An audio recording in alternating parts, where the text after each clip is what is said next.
All right, what's up, fellow safe investors? Welcome to my page. If this is your first time to my page, welcome to Fail Safe Wealth, where we pretty much covering the topic of finances and how to become financially free, pretty much, and things like that. And well, I'll teach people how to build out their portfolios, scale their portfolios, analyze stocks, all of those great, wonderful things to help you personally be financially free. This is the last video that I will be making for the year of 2020. So I'm trying to give as much information and things that I can, and I wanted this video to be very special and very compact and informative, you know, for the view and all of those great things. I am here to help you, so remember that. Let's go.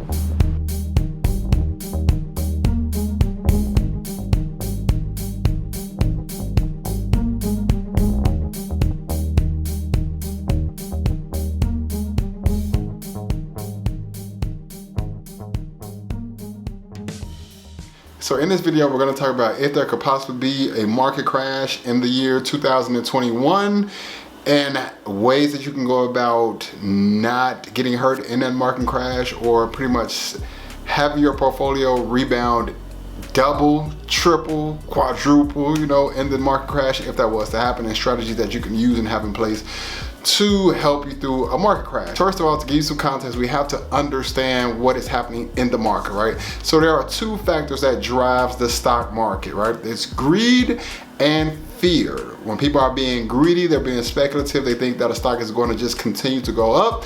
And a company comes to mind off that one would be Tesla. A lot of people are speculative about Tesla. The valuation of Tesla does not support the actual company, or should I say the company does not actually support the valuation of Tesla. And people are speculative on Tesla. Now, I'm not going to say that Tesla is a bad stock.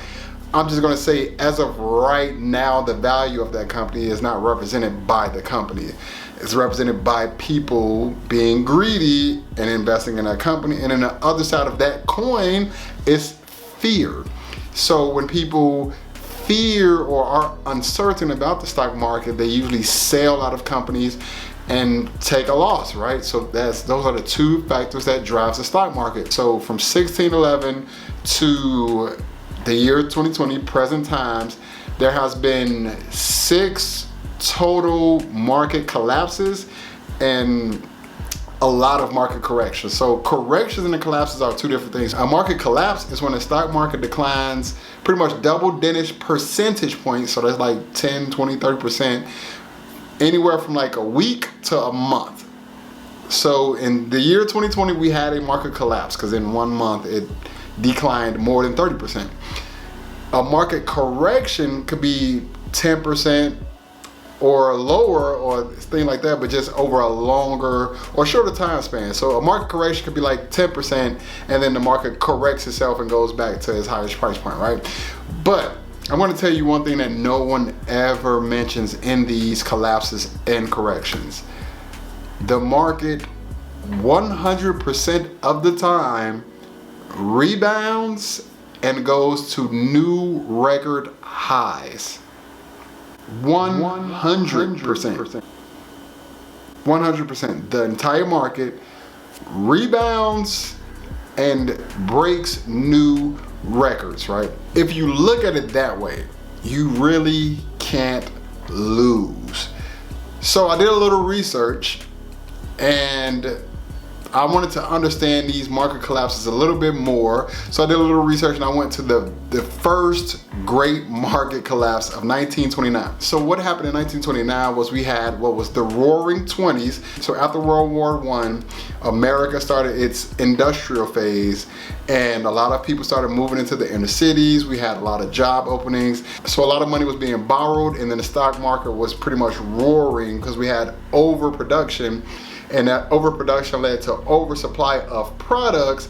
And with the overproduction, a lot of companies had positive balance sheets. So the stock prices of those companies just roared up. And since those companies kept going up, people or investors at that time thought that the companies would continue to go up. So they invested in these companies. But not only did they invest in these companies, they took out options on these companies. So they borrowed money to buy these companies pretty much, right? And At the end of 1929, the bubble pretty much burst because we had overproduction and oversupply. These companies had to start selling these products at a heavily discounted price, and then the bubble pretty much burst. So once the bubble burst and all of these stock prices just started to fall, it was a snowball effect and every company just started to tumble simply because so much money was being borrowed that all of these options were being called by the banks, by the lenders. And since all these options continued to be called, just more and more kept being called, and that just kept the stock prices just tumbling. So the whole entire stock market just collapsed. And the reason why it collapsed is because there was more money being borrowed than there was money in circulation at that time, right? So that's why you might hear a lot of analysts, if you watch CNBC or even follow these type of like networks, you hear a lot of analysts say the stock market is overvalued because the stock market at that time wasn't reflective of the actual economy. So that's what analysts today are pretty much referring to when they say the stock market is overvalued and we are due for a bubble to burst again, because they think that that will repeat itself. Now, since that time, we have had new laws implemented and new stock breakers or circuit breakers implemented into the stock market itself. So today, since that happened, we've had a split up of commercial banks and investment banks, which happened from that. And we have circuit breakers put in place. So if the stock market ever declines too rapidly or too fast, they halt trading in the stock market for at least an hour, or if it declines too rapidly in one day, then they just shut the stock market down, unless it's like 325 and then they just let it continue to trade. But there are events in place to keep that from happening, right? But let's just say those things weren't in place. This is my advice, right? Have a strategy.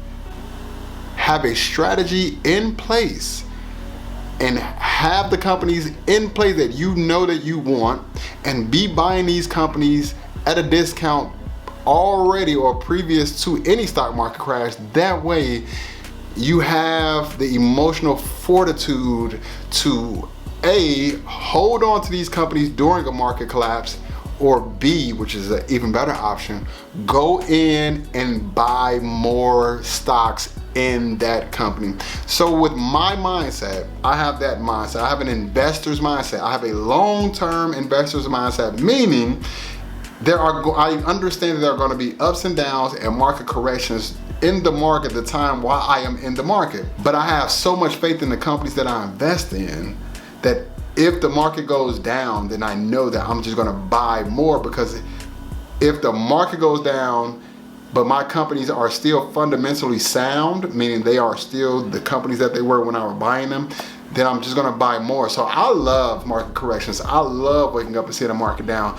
I live for those days. That is my strategy. My strategy involves a market correction or a market collapse. I love those type of days. So that's why it's important for you to do the research on your companies, look into your companies, know how to analyze your companies, know how to do evaluations on your companies, learn how to find the intrinsic value of a stock that you are looking at, because that is very important.